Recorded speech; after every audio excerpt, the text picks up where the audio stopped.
Okay, this is, what day is this?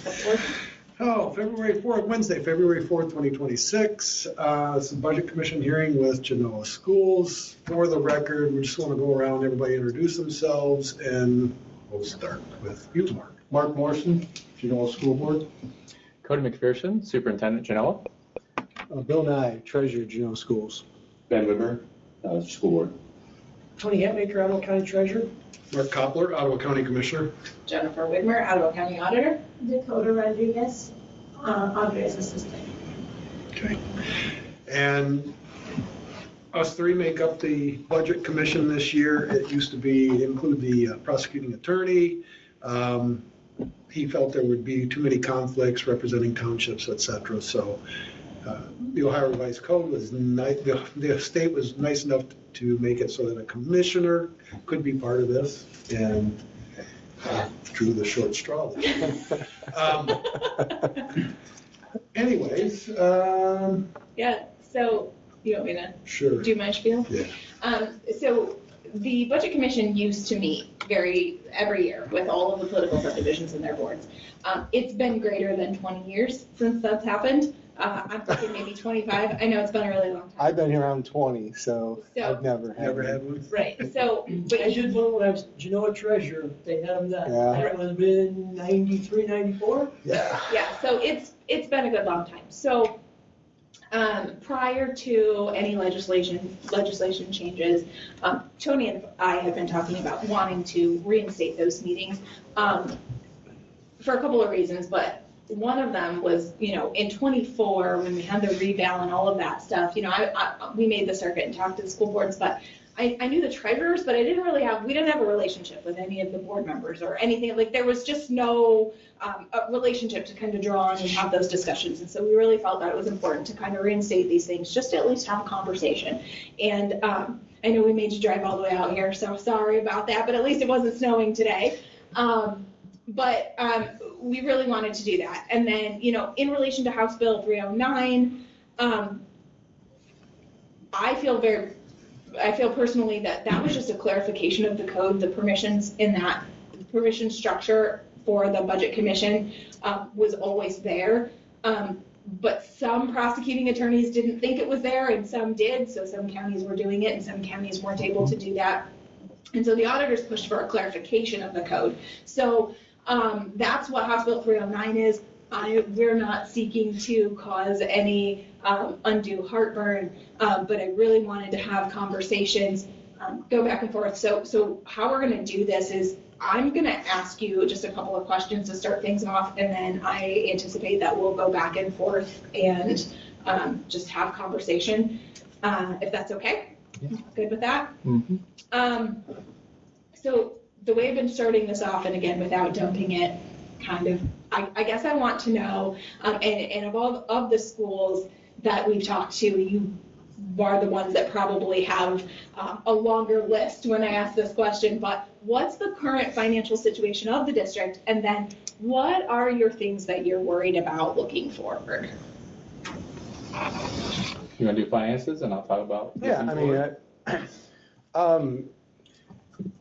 currently our district is on solid ground financially, and that's really due to the fairly recent passage of a levy in 2022, 2023.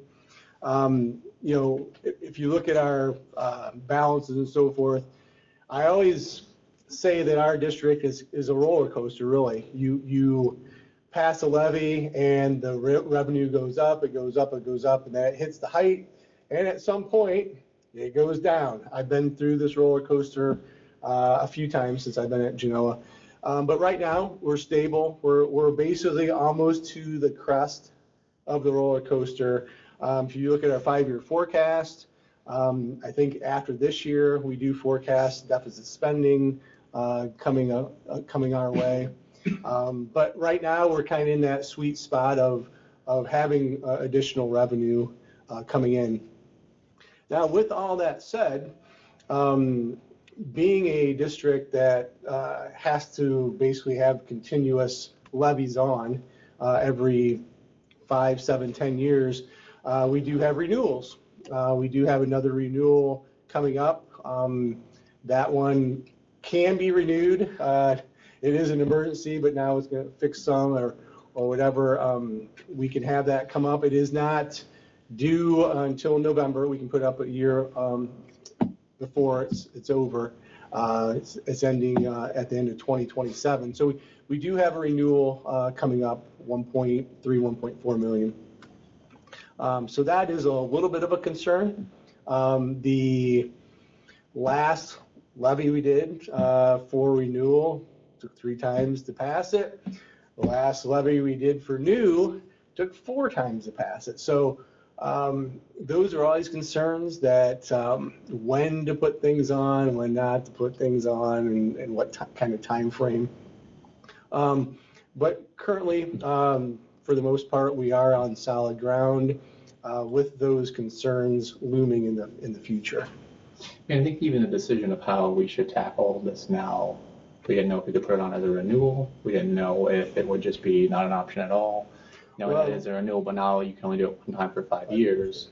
If we successfully pass a renewal, you're really just kind of chucking the buck to where we have to transfer that into some type of new money in 5 years, or do you tear this Band-Aid off this year coming up? I think that's the decision that we all is looming and considering. And the communication of it all, yeah. that is the biggest thing. Whether we can communicate to our community what just happened and why anytime there's a change, there's like, oh, okay, what are you guys trying to do? What are you guys trying to do? We're not trying to do nothing. We're just trying to pass a renewal levy, I'm telling you. Well, and that's we even experienced that already with the last renewal and the substitution language that we were forced to put on by the state. And that it absolutely, I mean, I personally know people that I talked to that caused confusion with, and that they voted no because of the confusion, because it was like, this is not clear that whereas historically we have never had trouble passing renewals in Genoa, and this forced substitution language caused a lot of confusion, and again, even more so, that's kind of in the past, we've gotten over that hump, but going forward, we now have yet another challenge of not only does it have to say substitution language, but we're only able to do it once on this next one because of the new law change. So the kind of the continual changes in making it difficult to just do a simple renewal. Frustrating. It just seems like the rules of the game just keep changing, and we're trying to because previous between this one that did pass, we were like 21 for 21 for renewal levies, and now we're 22 for 25, I think. Right? It's failed. It didn't pass by that much. No. When everything, that time we were pretty happy. Yeah. And, not that comfort zone we thought we had. And there was, been 100%. I had family members that called me after the fact because, what do you mean? I thought you said it was a renewal. Yeah. We may or may not have had those discussions at family get-togethers. Oh, seriously?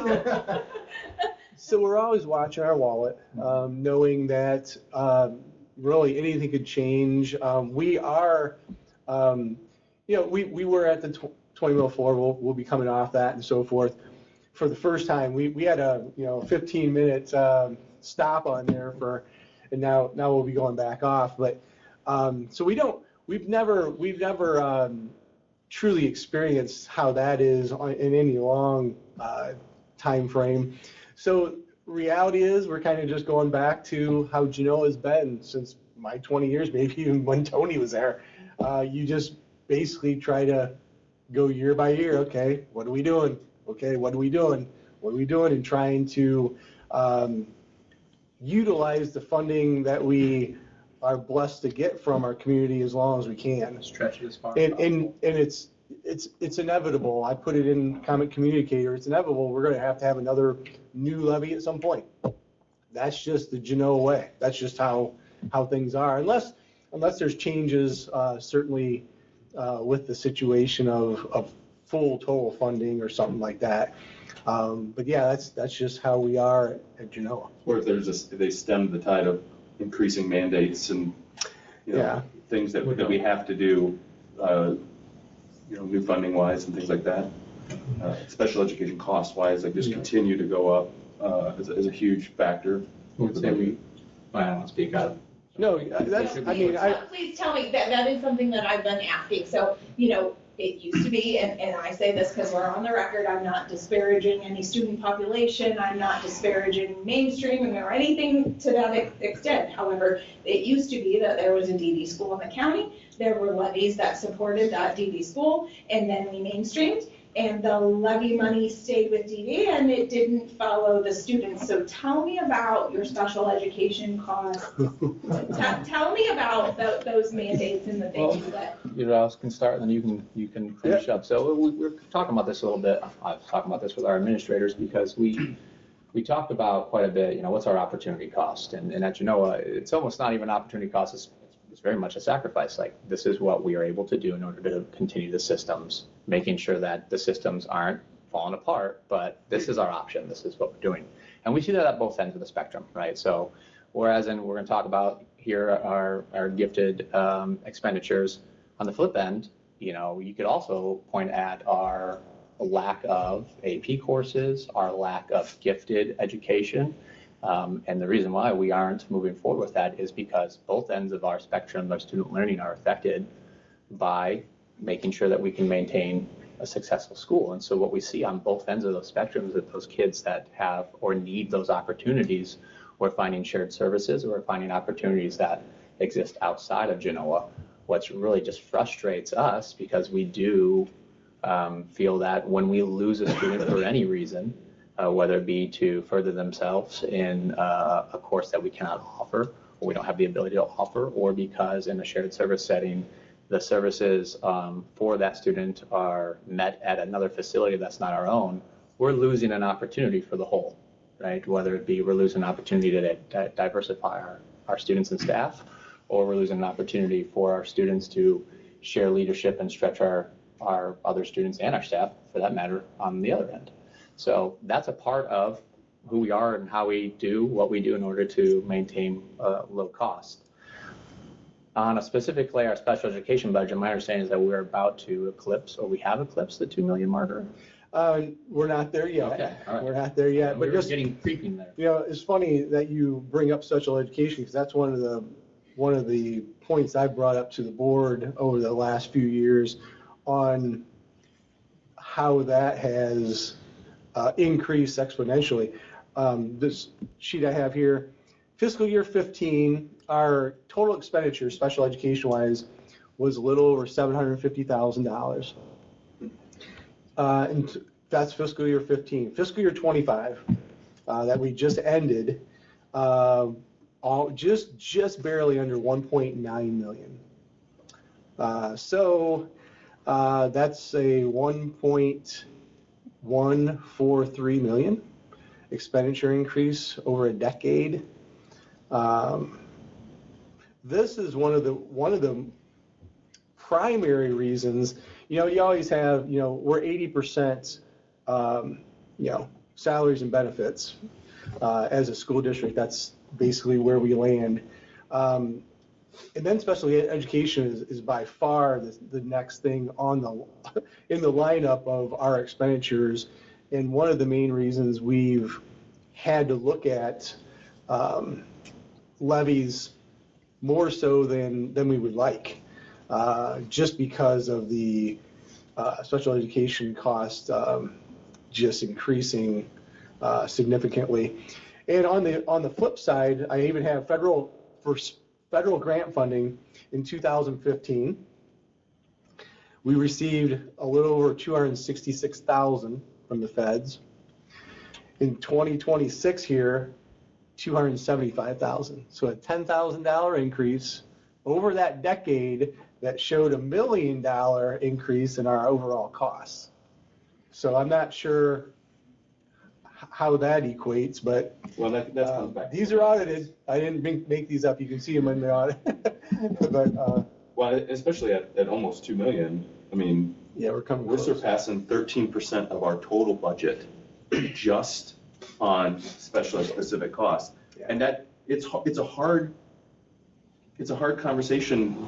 Like, our residents, I think, are pushing back on, like, why do we have to keep coming with new levies?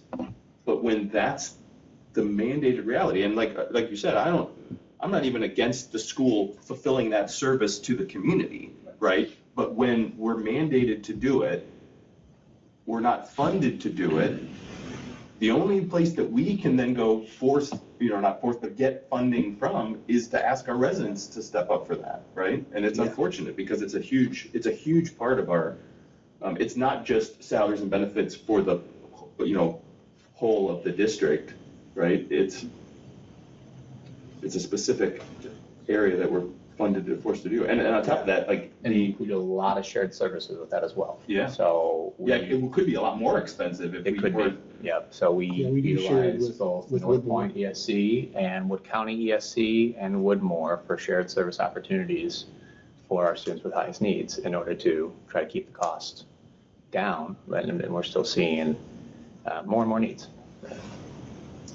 Do you anticipate with the third grade, or the reading, The MIMS for math? yes, That's that you're gonna be seeing even more? I mean, Yep. that's kind of what we're hearing with some of with the math, and then also Mhm. reading pushing up into higher grades, that's gonna be a greater. So our title services right now are specific to our elementary and only for K-3. Okay. We get roughly, 1.4, 1.6 staff members in funding. We have 2, and that is just for reading K-3.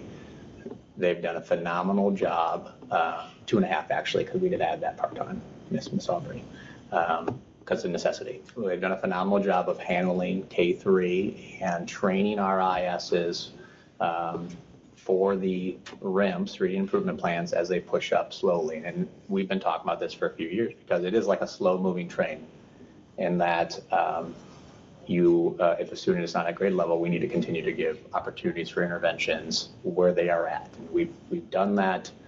We've provided some different opportunities. We've definitely changed schedules. We are prepared for that in the high school. We have a brand new schedule change this year because that will be, I believe in 2 years, the 9th graders would be the first high school class that RIMS would be in the high school. So we have shifted our schedule to prepare for that, both in the middle school and high school this year, for that opportunity. But now we're going to throw math in it, and we have 0 resources for that. We don't have staff, we don't have curriculum, we don't have, and if we talk about curriculum, because I'm sure everyone has, that costs us roughly $300,000, and that's going to be an annual every 6 year, around 2 to 225. That is just mandated. You got to do it. I don't know that we're just going to find those funds, and that means something else is going to be lost. That's how it works for us. So You brought this up. We've more than doubled our textbook and curriculum budget.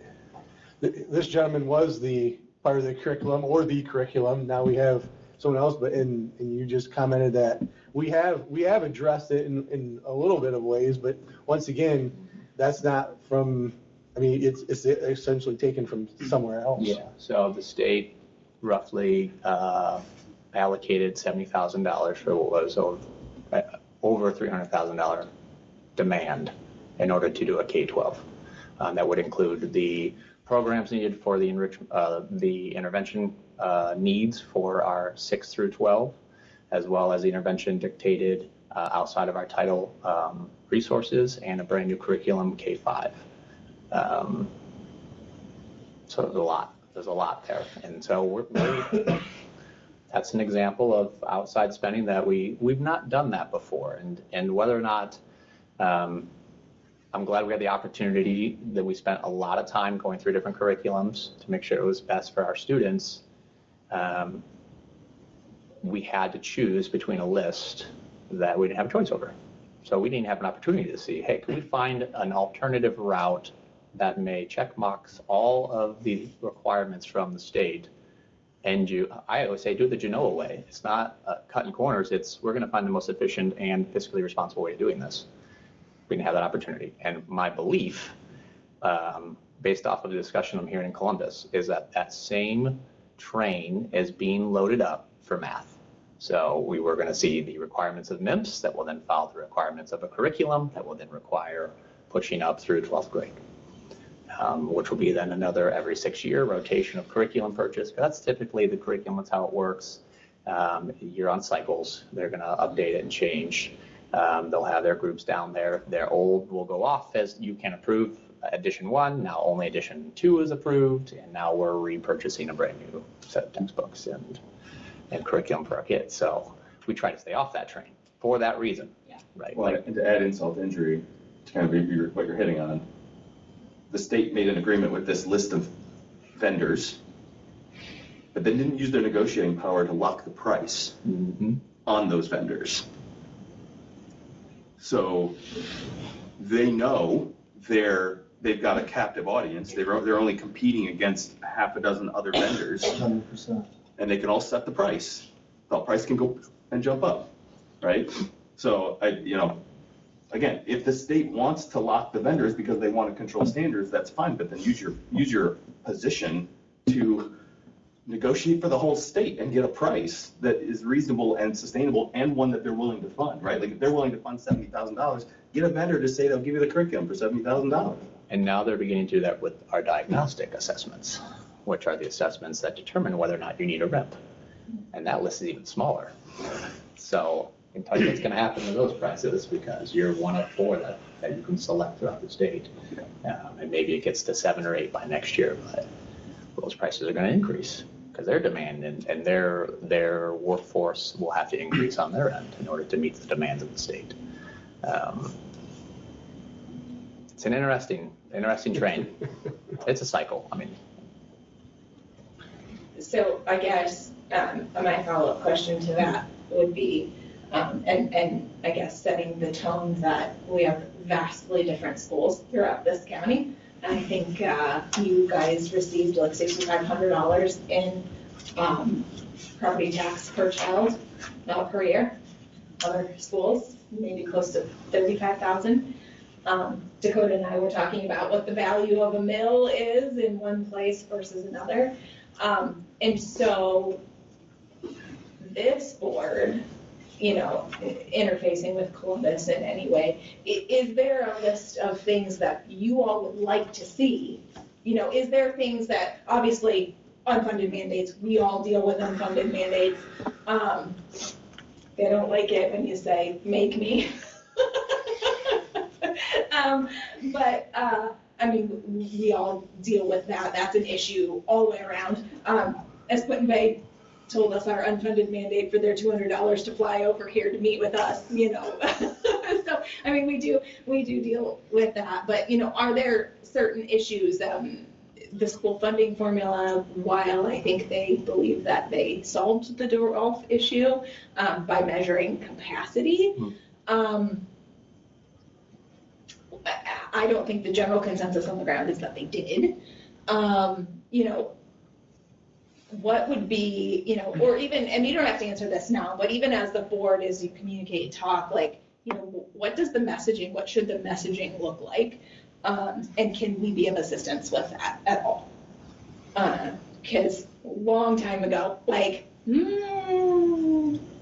was it middle school bond? It was a long time ago. The middle school bond was 2001 or 1-ish. And then the elementary is 08. Okay, so it may have been 08. I looked Denny Mock in the face and said, take me to Columbus with you, I dare you. But seriously, if there's I'm still loud and we're still down there and have our association. So, if there's a way that, again, why I wanted this relationship, if there's a way that we can be of benefit to you, I actually told the school treasurers I foresee some sort of per pupil something happening in the future. And I kind of hope it does to try and even things out a little bit. But talk about it, email me if there's ways we can be of benefit. I know you all have your lobbies and things, but. In general, I'm sure there's multiple things we could talk about. In general, we just want something that's in all fairness for our district. Like I said, I've been around now 20 years. I don't think any one change has been a gold mine for Genoa schools. we always seem to, whether it be, let's just take ESSERS, for example. We got a whopping $1 million. And I'll say, and this is not in our, I'll say Rossford. Rossford has money that they don't know what to do with, what they get, like 9 million. There has to be some sort of semblance of, okay, let's see why that happened and try to see if there's a fairness to the field, maybe. That's all I'd ask for. And we could have meetings upon meetings just on those things.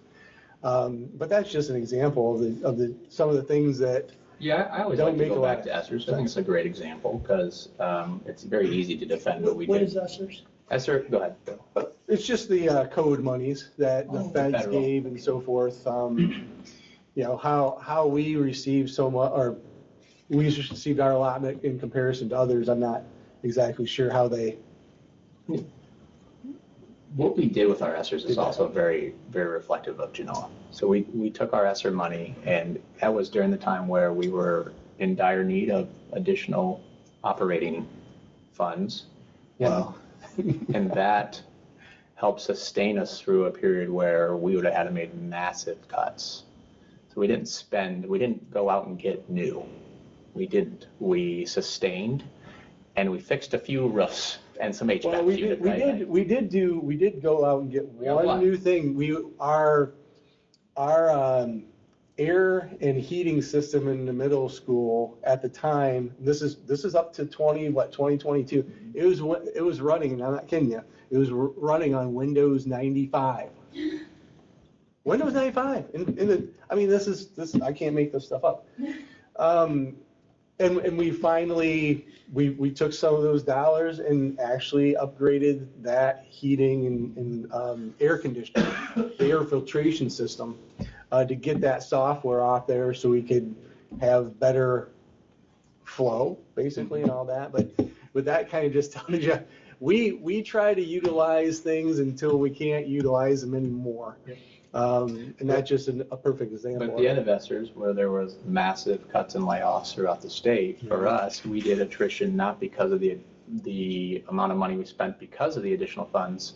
We had to do attrition because we still had not passed the new money that we needed. And so we cut our college and career readiness program through attrition. And then we also had an elementary teacher that was cut through attrition. So we retained our staff, but through attrition we did not replace those staffs. Whereas in other school districts were making huge, massive cuts, layoffs because of the additional things that they got. That was not our approach. Our approach was, how can we take that dollar and expand it as long as we can? We didn't just do that approach with things such as our air handler unit, but we also did that with the programs that we were mandated to get because of the money. You had to spend X amount on gap filling. And when we got those, we had those with a longevity in mind, so that even when ESSERS ended, we could continue utilizing those programs after it ended. So we're still using some programs from ESSERS right now to this day because of the agreements that we had. Now, I know those are coming up here soon, and that'll be a decision to make. But that's an example. We're going to stretch it as long as we can. When you talk about, I think that's a great example of something, career college readiness coordinator. I would love to have that, because that is something that when we talk about opportunities that our students don't have, well, we are trying hard to push additional in Genoa class opportunities with career pathways without losing kids. Because we also know that an appropriate pathway for some of our kids is Penna, which is a great pathway, but we always lose when we lose. And I'm happy that those students are finding their path. So there's some discussions that are happening with our JVSs of what additional opportunities can that lead to, and that will also have a financial burden to it. So I'll give you an example. Right now we have 2 teachers that are in campus full time, our FFA and our industrial arts home ec teacher. And every time a student sees those teachers, who are amazing teachers, stellar, a percentage of that student's day goes to Penna. But we'll take that because they're still at Genoa. I don't want to lose their face, because then that student's then going to be integrated in other areas within our district that is going to affect and impact and stretch other kids. So we're looking at those unique opportunities. I think title services, you hit on the head with future MEMS coming in. We have a 5-year strategic plan that we are coming to the last year and a half. So we've identified things in here that the reason why we have not moved forward with them is strictly financial. Gifted program is a great example. We are in a long, this will soon be a multi-year discussion with OFCC. Due to the high school, 1963, 61, it needs to be updated. There are tables and chairs that my wife, when she walks through, says, "Hey, it looks like just the way that it's like, it's because it's the same. I'm like, we have not, it is the same. Like, I don't know what to tell you." And so it's been a very frustrating process. We are having some legislator discussion to have a more impactful conversation of, we were the first, and then after you agreed to it, you then made all these rules that are now hindering us on the back end. And I have a building right now full of kids that you're saying they shouldn't have a new building. Like, that doesn't make sense to me, based off the data that you provided to us. It's not our data, it's your data. We built it based off of what you told us we had to. So, that would definitely be a discussion point. I think he also hit it on the head with, I'm frustrated at times, though I'm very happy and grateful with our work that we're doing with Wood County ESC. I'm very grateful for the opportunity to make sure our kids have a proper setting. On the flip end, I'm frustrated that we don't have our own opportunities the way that we have to go over the border. We have kids at Lake and Northwood through Wood County ESC, and I'm very grateful, but I'm also a little frustrated. I think that could help solve some of our needs as well. Because we are having that conversation, just to be quite frank with you, of whether or not Wood County ESC should push into Genoa. That doesn't make sense to me. It makes no sense. But there's a willingness there, and that would help. Would we have multiple ESCs in our district in shared service format in order to, we're going to consider it. I'm also going to say, where are we at here? Why can't this be offered on the other end? And I know we're the farthest out. I get it. It's a really long way. It is. We just drove it. So. Everybody's, you drive all the way to Port Clinton every day. Yes, all the way. Almost flew. I know one of the other discussions we're having right now, we almost flew. Yeah, okay. You almost flew? Yeah. So far. Just hop right on. We're always looking at safety. We have a phenomenal SRO officer. If finances was no obligation, we'd have a second one right now. So that was one of my other questions. You have one SRO? One for the entire campus.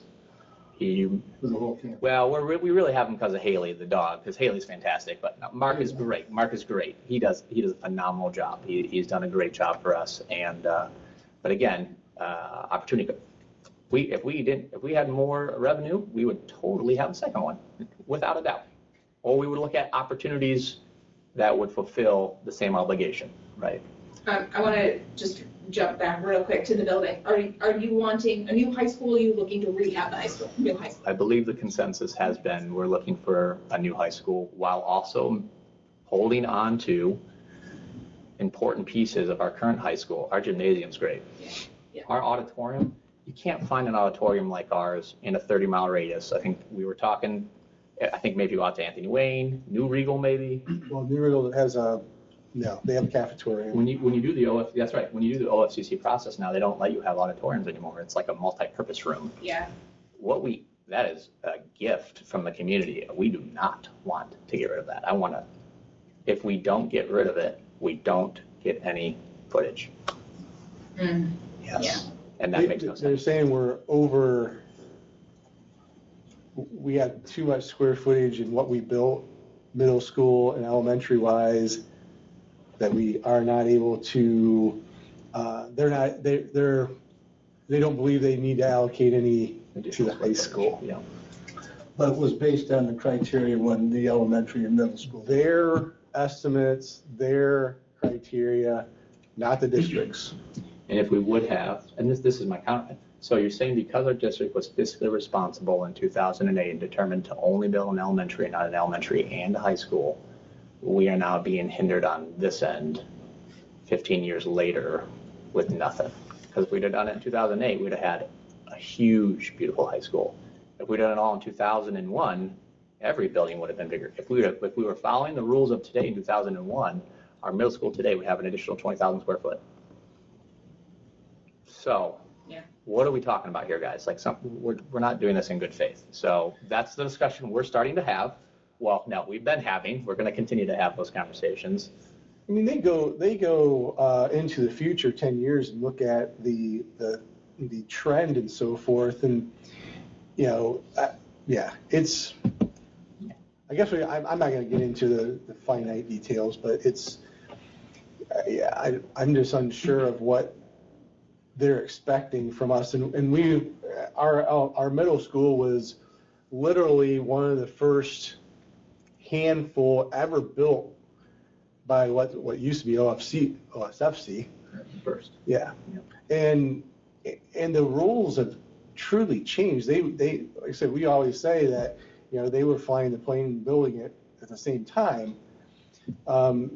They should take that in consideration when they're saying, well, you got enough square footage. Well, the reality of it is you can come into our elementary and also our middle school, you'll see it fully utilized. There's not wings that aren't being used because we don't need them and so forth.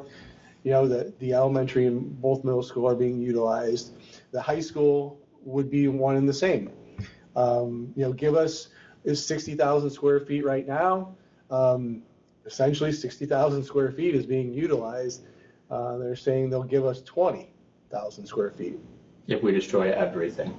That's what and we're saying, well, I'm not sure where we're going to put maybe part of the 11th grade and the whole 12th grade then. Where do you think we're going to put them? On the roof, or are we going to do tents? I mean, what are you going to do?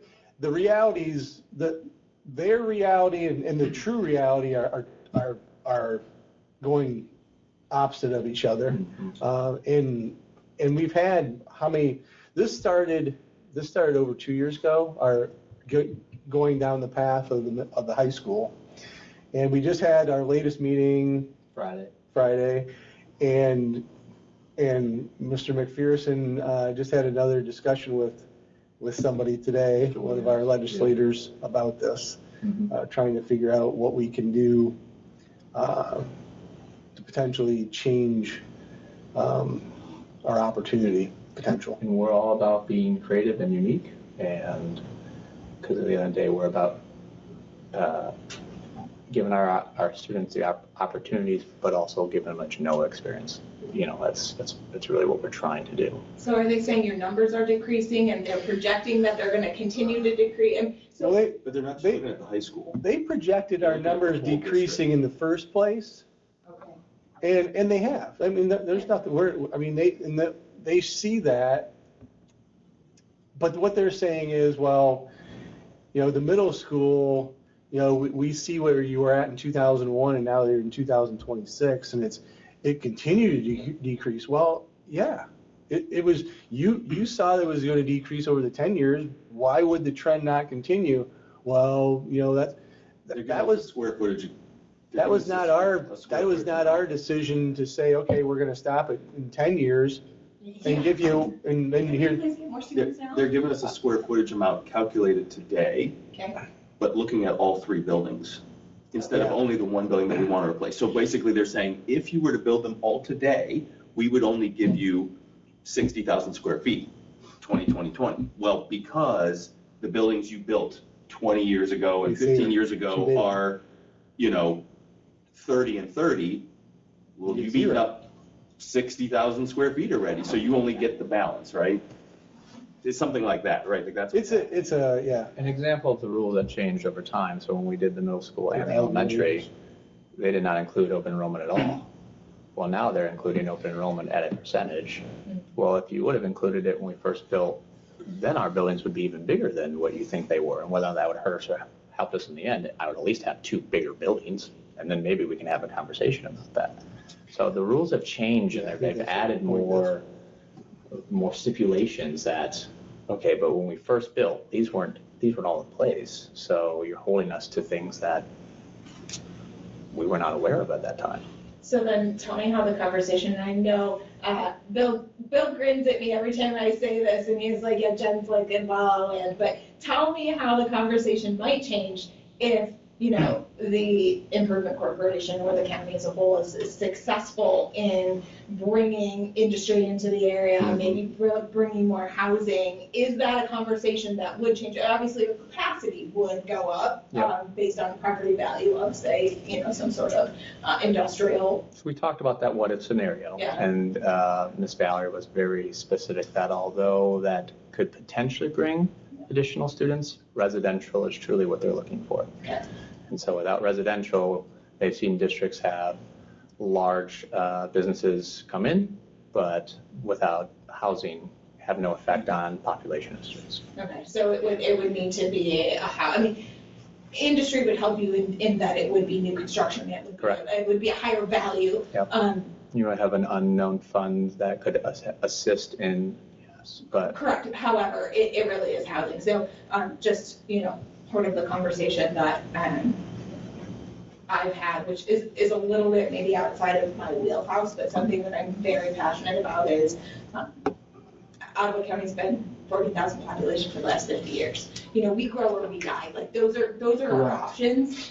And so, you know, so for me, looking at things how they are, looking at housing, bringing, you know, young families. I have 1 million kids. We know this. I would like them to stay here. I would like them to not move away. I would like them to have something to live for here in the county. And so I've been meeting, I'm on the Ottawa County Housing Task Force, and we've been talking about the populations and you know, out here in tourist land it is fine, but how do we capitalize on the spillover of industry from Wood County, from Lucas County? How do we bring that housing in a way that's not harmful to the school, that not harmful, but is a benefit? So that's helpful information for me. You know, we're kind of focusing, you know, maybe some of these West End villages are interested in trying to pursue some of these things, so. I think there is demand. Yeah. Certainly demand. I mean, I've been asked, I don't know how many times coming into my office, hey, do you know of any houses or whatnot when families come in that are new? Yeah. And I don't know, we don't have, I mean, I think I live in probably the newest, and that's, my house is already 15, 16 years old, and that's a newer one in that. Yeah. You know, so there's nothing, and I know there's, like where you live, there's pockets. Yeah. But nothing, no 150, 200 dwellings that would really provide potential opportunity to the school. And what you're trying to tackle at the macro level is, well, that's essentially what we're trying to do at the micro level, because the longer that a student can stay within the building, the more core memories they're creating to then have a desire to then raise their family in the same setting. Whereas if we lose them early enough, then they're going to continue to explore out, which is good. Like, we want them to find their path. I would just love for that path to also be within Genoa. That'd be great, right? And we're not putting that on them, but you know, that there is a desire to retain as much as possible. We just want it to be a viable pathway. Yeah. Right? There has to be capacity for it to be a viable pathway, and that's a struggle. Correct. Well, and that's real. I mean, that's real. And my daughter wanted me to root for Oak Harbor at the Oak Harbor game, and I walked in and I was like, nope, can't do it. Sorry. It's real. I was like, I was all for it. I was like, okay, I'll come to your side, and then I was like, nope, can't. No. We thank you for that. I blame my 2001 vintage sweatshirt, or I credit my 2001 vintage sweatshirt for the win. It's a good game, that's what I think. Yeah. 1 year at a time. Yeah, that's true. Yeah, it's true. So. I think the other thing, as far as, you know, ask that we could have of your input towards state legislatures, to the extent that they say that they fixed the capacity issue. Like, I do think, at least philosophically, looking at a district's capacity to pay as a part of the formula to determine how much funding should come locally versus how much should come to the state is the right way to do it. Like, that makes a lot of sense. Instead of like a flat dollar amount per kid, right? Like, that probably doesn't make as much sense comparing districts. So capacity to pay, I think, is the right metric. But how you come up with that capacity, if they think they fixed that under the current, like, I would love somebody to explain that to me, because when you look at like the toll, the amount of capacity that is being exacted from our residents, and you compare that against other residents, right, for a similarly sized house, like our residents pay a lot in comparison. And so I don't know how that works then. If the capacity to pay is being normalized, then our state portion would be significantly higher given our local contribution percentage level. So, yeah, it's not that way. So capacity, in my understanding, and correct me if I'm wrong, it's a 3-year rolling average of value.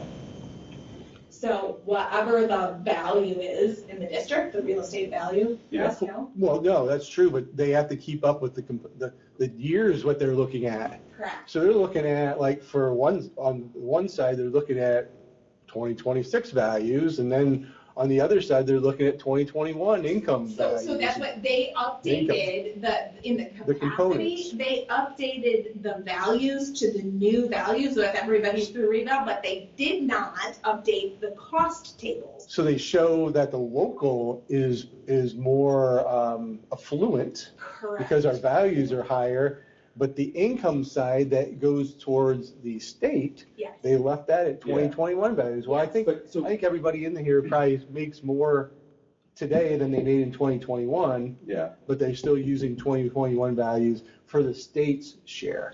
Yeah, so I guess I'm talking about a little bit different thing, because I think if they fix that, and they probably should fix that, that would help everyone equally, Yeah. right? But what I'm talking about is, like, if you're actually measuring capacity to pay in like the plainest understanding of that language, that would mean it would be something like this. The state would say, we estimate that it takes $15,000 to educate a student, right?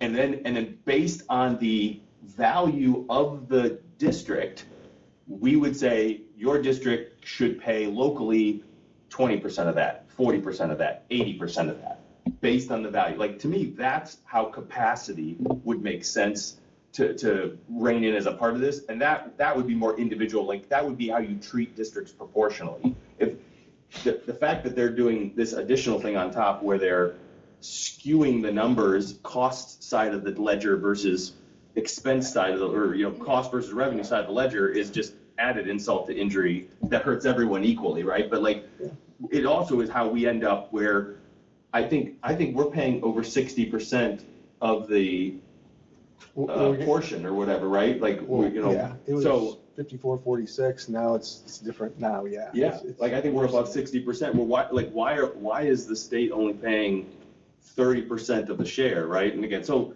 just that whole, like, when you say we're going to do it based on capacity, like, I think everybody agrees, but what does that mean? Like, what it should mean is that we actually look at, because we are significantly punished because of lack of industry or those types of things. Absolutely. And from the state's perspective, like, there should be an incentive for that, but from the state's perspective, they're effectively saying that the student that lives in a district that has less industry isn't worth as much educationally. That's correct. And that should not be the message coming from the state. They should be looking to normalize that, and say, hey, you've got more industry in your district, you can have a higher local share. Yeah. So- So it's not on a guarantee, right? We are not right now. We have been, in the past, we've been on the guarantee, but right now we're a formula district. Okay. So we're not getting those guarantees at this point. We're not that far away now that this year's budget came out, and potentially next year we could go back to being a guaranteed district. But not right now, we're formula. Okay. Well, because we're so efficient at it, right? Like, it'd be something like, if we went back to the guarantee and it wasn't unreasonable, and if they changed the funding formulas we'd probably shut up for a while, right? Like, we'd probably be okay for a little, you know what I mean? Like, that's the thing, like, I think we're just looking for some reasonable amount of dependable increase to meet increase in cost and, you know, metrics. Like, we're not asking for the world Yeah, I here. mean, our revenue. That's what we've been working on since I've been, we've never had those meetings. I mean, this is an anomaly, this last, to basically everybody. But before that, no, I mean, our true increases, you know, we didn't really see, the most I've ever seen from the state was probably, 3 or 4 or 5 years ago, we got a bump of like 300,000 a year. The most we get through the county and our real estate was was on inside mills. Right. We didn't have any other costs of inflationary aspects anywhere else. So we've lived I mean, what we're going to kind of go back to a point, because like I said, we were on the 20 mil floor for a couple of seconds. You know, we're just going to go back to the normalcy of Genoa, basically. And the first one was like 35,000. Yeah, I mean, it was like. Yes, I mean, it's our way, I mean, just reverting back to our way. Like I said, when we first talked about it, the unfortunate thing is our way got to be more difficult because of the way we run our district with levies and so forth. They took away some of our options there that make it difficult for us. I think also, we are now getting to, like, the disparity between, like, the local portion and the state portion is now continuing to where, like, we're getting to a point now, like, there is a point of breaking return, right, from our local residents to say, we can't, there's no more, like, no more, absolutely no more, right? And it would normalize a little bit more where we would get back to a more balanced funding proportionality from the state. That would be a huge relief to our residents. So I think that's the biggest concern I have going forward is and it's exampled by the fact that we have had trouble passing renewals, even with the language issue. Like, that was a part of it, but it wasn't the whole part of it. I think the other part of it is the percentage disparity between what we're funding locally versus what the state is funding in those calculations, that I think we're hitting a breaking point. Like, and even districts like us, like, we're really trying to be as responsible as possible. Unless something changes, like, we're going to be in big trouble. I mean, I'm serious, and we talk about this. We have not had the blessing of an outside entity coming to Genoa. That would certainly provide some relief, some assistance that we've not seen. Other districts have certainly seen and really have benefited from. Go around us, almost everybody, whether it be Oak Harbor, Port Clinton, Eastwood, Rossford, Oregon, I mean, Lake, you name it. I think it's just like the gas pipeline. I think they saw Genoa here and they like went around. We didn't get any of the gas pipeline. I mean, but Woodmore. Kind of a pain, so. Well, but still, I told the Woodmore treasurer, Dan Russomato, he goes, yeah, we're only going to get 2.3 million. We were supposed to get 5.5 million. Give me the 3. You know how much we got? Nothing. You see the zero?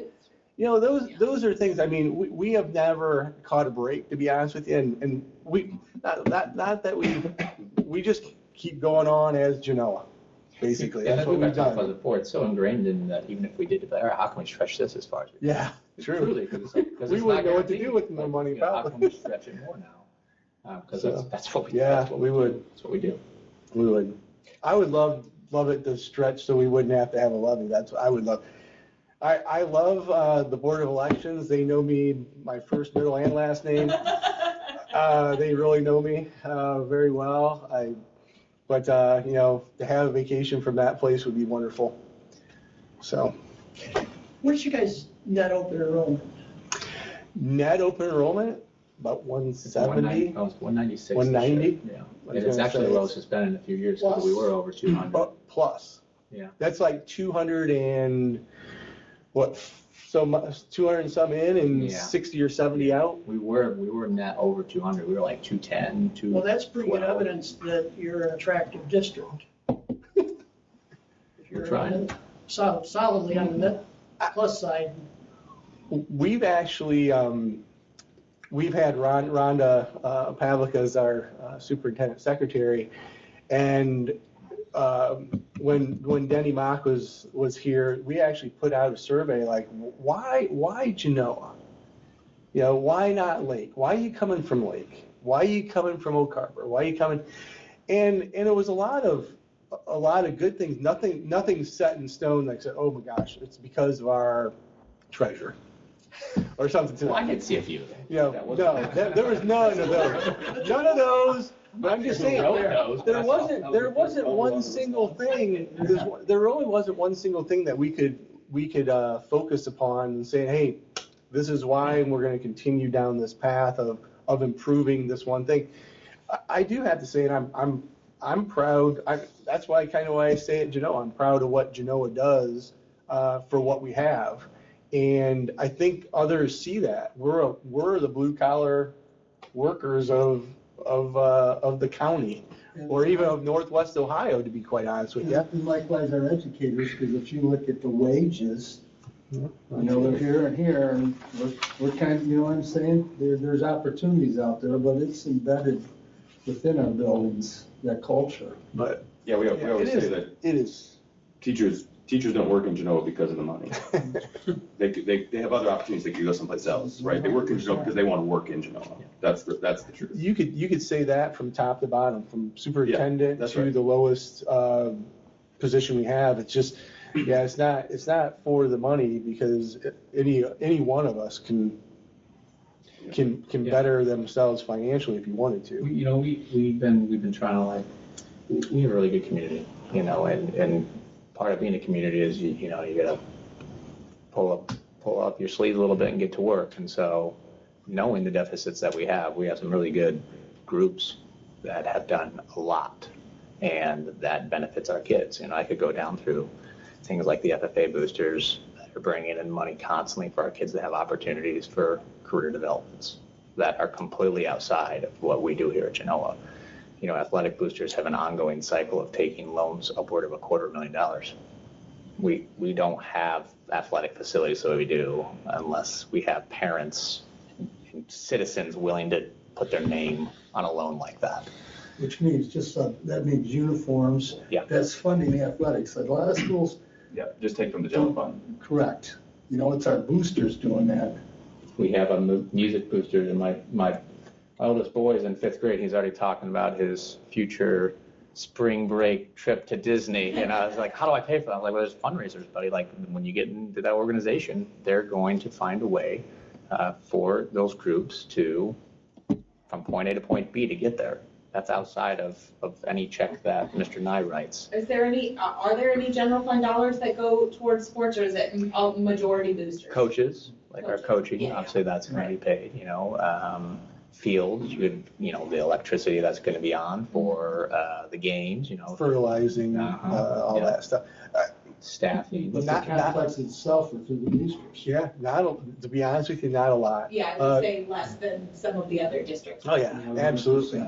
We just had an anonymous donation for robotics of a substantial amount, and that's a prime example of one of our community groups, right? And that's where that's coming from. Our PTO, here's another, I was just thinking about this. Our PTO, our building principal just spoke to our board about our PTO paying for a new system that I'm sure most schools would probably write a check for, with the pickup system at the end of the day. You know, I sat back and I'm like, that's a safety system for the end of day buses, for parents to utilize, put the geo tracer around the entire building, so that when parents come in, they'll be notified to then let their students out. Like, I said, that's kind of, man, how do we feel about that? That's a systems program that is being purchased through one of our parent organizations. But that's what happens at Genoa. We're being real. And so that's that community involvement that we need to continue to foster. But I do think that's what makes us different. I mean, it is out of necessity, though, right? It's not, but it's a double-edged sword, you know? And so I think that's why our open enrollment is net positive. People want to be in Genoa. People want to buy a house in Genoa. They just can't find one. Right. That's constant. That is true. Since I cited these figures in some other school sessions, I'd like to cite them here. These are numbers I pulled from the district profiles for fiscal '25. Genoa's per pupil spending was $12,896. The statewide average was $17,609, so $4,700 lower. Similar districts were $16,083. Genoa was $3,100 lower. And I'll pick on Port Clinton. Port Clinton was $21,993. You guys were a whopping $9,000 per student less in spending in fiscal '25. So I think you're the champions as far as Ottawa County, as far as per pupil spending. In some ways, I guess. Can we get a cookie or something? That goes back to my point though, about Thank like, you. it's like, how in the world can the state say that that they are, aligning us with capacity? If that's, because if that's true, the only conclusion is our local residents aren't paying enough. They need to make up the extra difference. And it's like, how in the world is that even possible? Well, they need to yank Port Clinton and Danbury, get rid of Well, I mean, I'm just saying state average. Should get reshifted, yeah. Like, we're way below state average, right? We talked about this in our state of the school address a little bit, in that we have this amazing strategic plan, but we're going to do everything within the yard that we have, right? And so as neighbors, I'm not going to look at other neighbors' yards. We might have a half an acre, others might have 10 acres, because they can provide more opportunities for their kids within that 10 acres. We're going to provide the opportunities we can in the half acre in hopes that we find creative and appropriate revenue to increase our acreage to give more opportunities for our kids. And so while, maybe on the inside, I wish our kids would have more opportunities, not just because they're the students that I represent, because it's also my personal kids that are attending these schools. I want them to have more opportunities, but I also want to make sure that we're representing our citizens as well in an appropriate manner. So, we don't look at other people's backyards. We will look to see how can we expand ours, because if I can make that half an acre, all right, now what else can I now offer for our kid fiscally responsibly? Because we're not just going to blow up the yard now and put in a pool, maybe we can get one of those Costco ones and put in there, but maybe. If Bill lets me, that's right. But, Cody's blowing it out of the it's a double-edged sword, right? I mean, it really is. And, I feel like our citizens pay more and our kids get less and that's the issue. I feel like that's the issue. Unfortunately, what we do offer is solid. Yes. Of what we do offer. Because Just wish it was. As Mark said, more we have options. phenomenal staff. The fire will do that to people. When you're in the fire, that's right. And that's what they do. I mean, it's a good staff. It's a good staff. So this is not a super pertinent issue right now for you all, but I want to kind of bring it to your attention. So right now, and the reason you guys are the first up, the schools are the first up that we're talking with, is because your resolutions accepting tax rates come in February. And the unfortunate thing about that is that it's coming in February for half of your fiscal 26-27 and half of your fiscal 27-28. Okay, so it's coming in February of 26 for 27. Again, you all are in the position you're like, yeah, the board's decided we want to reduce all these levies, blah, blah, blah, right? But it's really hard to make any sort of determinations, say, you get, I don't know, miraculously 100 more houses and all this revenue and whatever. Are you guys amenable to having, I'll still send it in February, but are you amenable to a check-in in maybe August or September for me to say, so statutorily, right, I don't send it to you in February, but it's really way ahead of the curve, and especially with some of the technology that happens now, I don't have to package everything up and mail it to the state. Are you okay with, and it most likely will be me reaching out to Bill. No. You still good on this? Everything look good? I mean, I reach out to you anyway. What do you need your bonds to be? That sort of thing. Yeah, I mean, you will hear from, if anything changes in any significant way, obviously we'll be in touch to see what that means and so forth. That might mean an adjustment to a levy, who knows? I mean, Yeah, your bonds, and, I mean, we kind of touch base on that anyway. we'll be excited to have that opportunity, just to have that discussion. Because that means something else is improving within our district. So yeah, I mean, I'm not speaking for them, but yeah, Yeah, I would not are you have guys okay if I retouch no problem me with in that. August, September, closer to when, Yeah. I don't have to have it until October 30. So you all are signing something in February Yeah. that I don't have to have it until October 30. And so I just, want it to be able that we can reach back out. And I usually do anyway with you guys because of Yeah. bonds and emergencies. Yeah, I mean, that's not a problem with me at all. And just FYI, I want to say thank you to the board. So please express my thanks to the board. When I came to you all in 2024, despite the challenges that Genoa faced, you were by far the most receptive, thoughtful group of people that I spoke to. And so I thank you, and you all should be proud of what you've cultivated and the care that you take for your constituents. So, I express my personal thank you for that. Anything? No, we appreciate you coming out and having a discussion, and look forward to more discussions. We are going to talk with all of the political subdivisions and entities and have this same sort of discussion. It's not just the schools, it's, we made the decision to talk with everyone, so. Mark, you're lucky. Yeah. You had that 344 board of revision cases last year. I and sat now on the you board of get revision last year, so now I get this. But that was an eye opener last year as well. So.